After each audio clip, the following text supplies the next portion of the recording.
It's now 4 months old with no sign of ending, so we thought we might get you caught up. Now, Russia bombed a shopping mall in central Ukraine yesterday. The government says 1,000 people were inside, more than a dozen died, and dozens more injured. Now, the question is, will we see more massive attacks like this on civilians? And here to get us up to date on what's going on and what we may expect is Ambassador Kurt Volker. He's been an ambassador to NATO and a U.S. representative to Ukraine negotiations. He is now an advisory businesses ambassador. Thank you so much for being with us and lending your unique perspective. Well, thank you, Vanessa. Thank you, Craig. Great to be here. Of course. So to start us off here, can you give us a sense of where things stand right now in Ukraine? So Russia launched this invasion 4 months ago with an effort to take over the entire country, overthrow the government, install a pro-Moscow government in Kyiv. That effort absolutely failed. They stalled out on the way. They didn't have enough supplies, rations, logistical support, and they got pushed back from the major cities, including the capital, Kyiv. What they then decided to do was just take as much of eastern Ukraine as they could, closer to Russia, close to the Russian border, consolidate control there. And Putin came out and said that he's going to annex it to Russia. He sees himself as a leader like Peter the Great from 300 years ago, saying he's accumulating Russian lands. So this is about taking this territory from Ukraine. That effort by the Russians has been more successful. They have been able to accumulate more territory and to secure that. And the Ukrainians are fighting back. But it is a very, very hard slog fight. Lots of artillery, 60,000 shells a day from the Russians against the Ukrainians.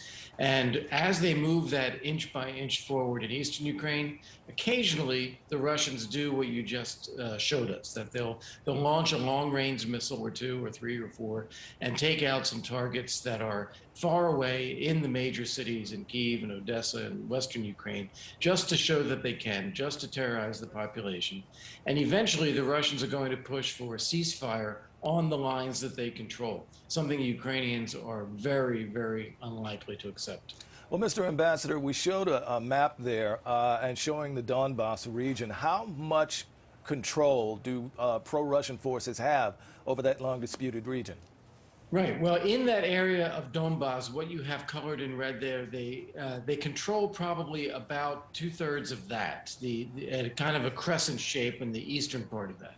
But in addition to that part, they control a land corridor in the south all the way to the Crimean Peninsula, and they control Crimea, which they took in 2014, as well as a part north of there. So the total amount of territory that Russia has now stolen from Ukraine is about double the size of what you showed. And as a result of all of this, we've seen a really concerning refugee crisis. From your vantage point, how bad is it? Well, it's an interesting refugee crisis. It's not like the one that we saw in Europe with the Syrian refugees fleeing Assad's regime there. These are about 5 to 6 million Ukrainians who have left the country. They've gone to neighboring countries like Poland or some further west. They're able to get settled there. They're able to work. They've been given permits to stay for a couple of years. And yet many of these people have begun to return to Ukraine.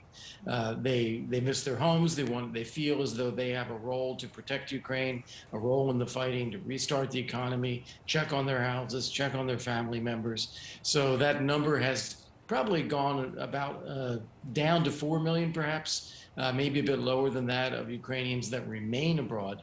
Whereas in Western Ukraine, in the capital city, Kyiv, it's relatively safe on a day-to-day basis, and people have come back.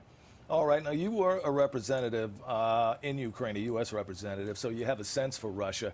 You know Ukrainian President Zelensky. I mean, how important is he to Ukraine's morale and the fight that's going on? Well, he has done an outstanding job as a symbol of the nation. He has stood up every day. He gives a speech to the Ukrainian people over social media every day. And he is very clear about the need to defend the country, the need to take back the territories that Russia has seized, the need for greater international support to help Ukraine get the means to do so, the need to help Ukraine rebuild and recover as soon as possible. And he has really galvanized the country and galvanized an international community to support Ukraine. So he has played an absolutely critical role. I think it has passed a tipping point in a way where even if he was not there, the Ukrainian people now have the narrative and the message, and they are so determined they will fight to protect and rebuild their country no matter what. And we know with a lot of countries trying to assess what they can do, it's a really precarious line to walk. But what can the United States do now? Well, the U.S. has done an awful lot. So let's give credit where credit's due. We're looking at giving Ukraine about $40 billion of assistance this year, $24 billion of that in military assistance. And that includes missile defense systems, which are critical for things like that shopping mall that we just saw. You need to be able to shoot down those missiles if they're coming in. Longer range artillery systems so that they can hit the Russians where the Russians are. Russians have longer range artillery right now, so they can hit the Ukrainians with impunity. This is going to even that out a little bit. Lots and lots of ammunition as the Ukrainians burn through ammunition. And finally, you know, we have to stick with this. Russia has a big army and lots of armaments and lots of people that they're going to throw into this war. And if Ukraine's going to survive, they're going to need help over several months. All right, Ambassador Kurt Volker, we thank you so much for being with us this morning and getting us up to speed. My pleasure. Thanks for having me.